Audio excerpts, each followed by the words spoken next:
Pregunta: ¿cuál es la mejor experiencia paranormal que has tenido?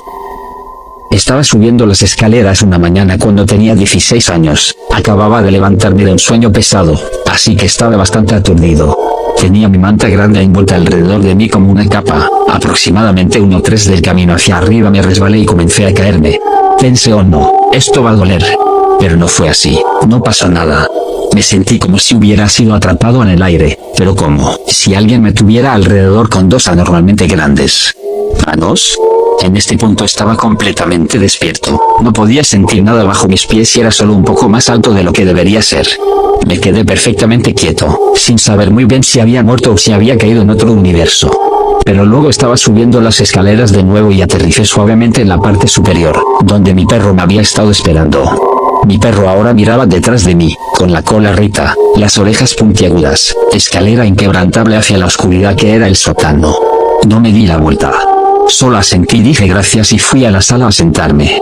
Fue entonces cuando realmente me di cuenta de lo que había sucedido. No tenía miedo ni miedo, pero ahora saludo a la oscuridad del sótano, cada vez que puedo. Mi abuela y yo éramos increíblemente unidas. Murió cuando yo tenía 32 años y tuve la suerte de heredar su casa. Ella sufrió durante mucho tiempo, por lo que su fallecimiento fue un alivio en algunos aspectos. Mudé mis cosas a su antigua casa y cambié mi dirección. Después de unos días, caminé por la casa con un bloque e hice una lista de las cosas que quería cambiar y mejorar. De hecho, estaba emocionado por tener mi propia casa. Enfrenté esta idea con la noción de que debería sentirme culpable por tener tales pensamientos, después de que mi abuela acababa de morir. En ese momento me invadió una sensación como nunca antes la había experimentado. Fue el sentimiento más intenso de ser amado que jamás había tenido. La luz más cálida del corazón de mi abuela me irradiaba. Sabía que era ella. Se quedó conmigo durante unos 45 segundos si tuviera que adivinar. El tiempo suficiente para que yo piense: Dios mío, ¿esto realmente está sucediendo? No puedo creer que esto esté pasando y estoy sintiendo esto. Cuando el sentimiento se calmó, me quedé con dos entendimientos. 1. No debería sentirme culpable por nada. Siempre fue su intención que yo tuviera eso. Y 2. Se mudaría a otro lugar, y no volvería a experimentar eso. Cuando era niña, mi abuelo siempre se burlaba de mí por tener duchas largas. Después de que pasó, estaba en la ducha y vi un golpe en la cortina de la ducha. Miré hacia afuera y mi abuelo estaba ahí y dijo: ¿qué estás haciendo? ¿Bañar a un elefante? Me reí y cerré la cortina de la ducha.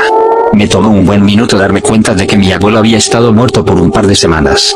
Estaba muy triste, pero también me sentí muy afortunada de haber podido verlo de nuevo. Hace 5 años falleció mi abuelo, y velamos su cuerpo aquí en la casa, unos días antes de enterrarlo, como indica la costumbre religiosa.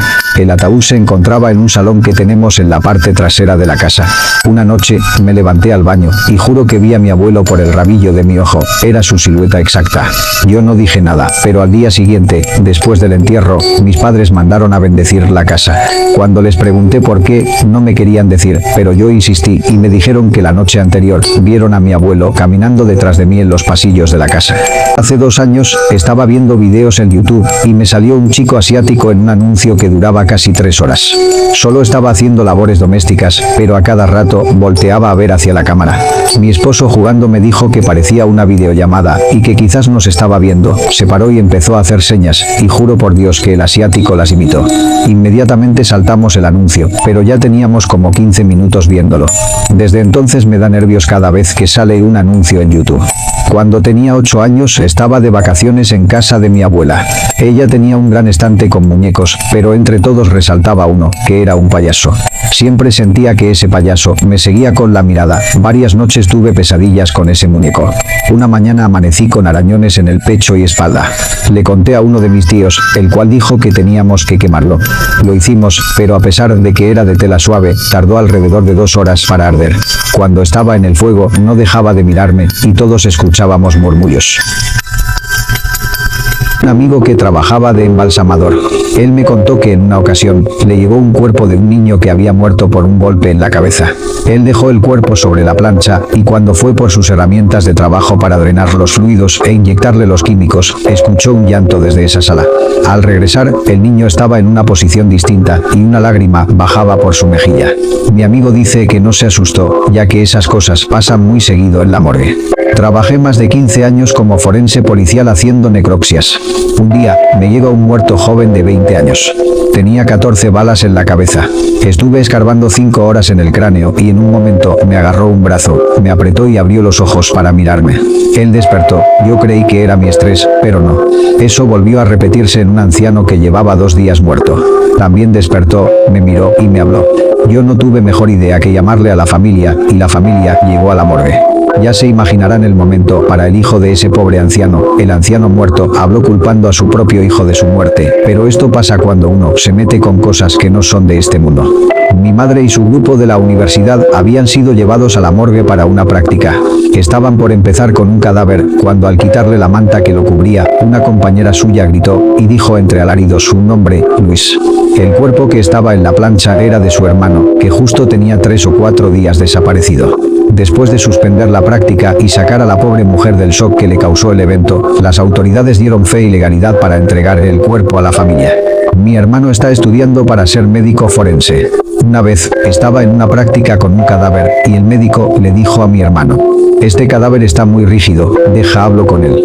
El doctor empezó a hablar y dijo: hola, permíteme explorar tu cuerpo, no te preocupes, pronto te irás a otro lugar, ya no sentirás dolor, por favor déjame ayudarte. Mi hermano vio que poco a poco el forense pudo ir desdoblando los brazos de ese cuerpo, que parecía haber escuchado sus palabras. Mi papá trabajó en el Ministerio Público, y le tocaba ir cuando había alguien que no hubiese muerto de forma natural. Él me contó que una vez le tocó estar en la morgue, y llegó uno que le habían dado varios balazos, pero tenía uno en la frente. El forense metió un hierro para medir hasta dónde se alojó la bala, y en ese momento, el muerto se sentó. Como había varios pasantes de medicina salieron corriendo, porque el muerto se movió de forma muy brusca, quedando sentado y con los ojos abiertos de frente a ellos. Mi prima y yo recordamos esta experiencia en la casa de su abuela que había bloqueado de mi mente. Su abuela estaba postrada en cama en ese momento y era la única que vivía en la casa. Estábamos acostados en la cama viendo un espectáculo. La puerta del dormitorio estaba rota. Podíamos escuchar a su abuela roncando levemente. Su habitación solo estaba separada de la nuestra por el baño.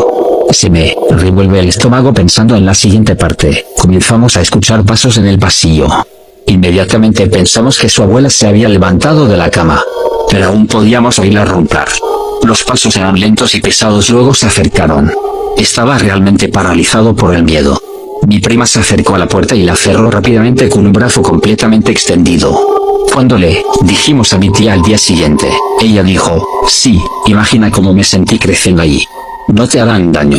Habíamos oído historias de que la casa estaba encantada, pero esa fue nuestra única experiencia de primera mano. Verdaderamente aterrador. Yo tenía 19 años y vivía en casa.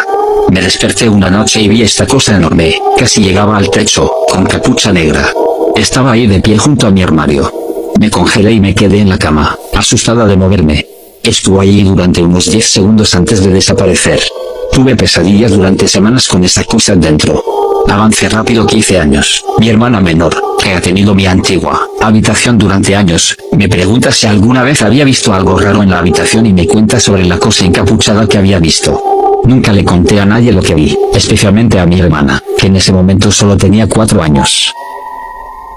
Estaba en mi antiguo apartamento justo antes de que me mudara. Mis amigos se estaban quedando a dormir. Yo estaba en el cajero automático de mi teléfono. Ella se levantó y se fue a algún lado. Con el rabillo del ojo la vi entrar en mi habitación. Cuando volvió, me preguntó por qué quería asustarla. Estaba confundido porque nunca salía de la habitación. Me dijo que se estaba lavando las manos y vio a alguien parado detrás de ella en el espejo. Pero cuando se dio la vuelta, no había nadie. Ahí, le pregunté qué hacía en la habitación y me dijo que no estaba. Al día siguiente, otra amiga se quedó a dormir. No pudo dormir en toda la noche y lloró porque alguien corría por el apartamento, riéndose. Mi perro estaba gruñendo en la puerta y escuchó a una anciana llorar. Gracias a Dios dormí como un bebé y no tuve que presenciar eso. En la casa de la infancia de mi papá, él solía ver a una mujer vestida de blanco cargando un candelabro. A medida que creció, lo atribuyó a la imaginación infantil. Años más tarde, escuchó a una mujer en su trabajo describir un fantasma que vio en su casa, una mujer vestida de blanco que llevaba un candelabro. Le preguntó dónde vivía y era la misma casa en la que él había crecido. Todos los días a las 8:30 de la noche estoy haciendo directos en Twitch. Ojalá puedan ir a verme un rato.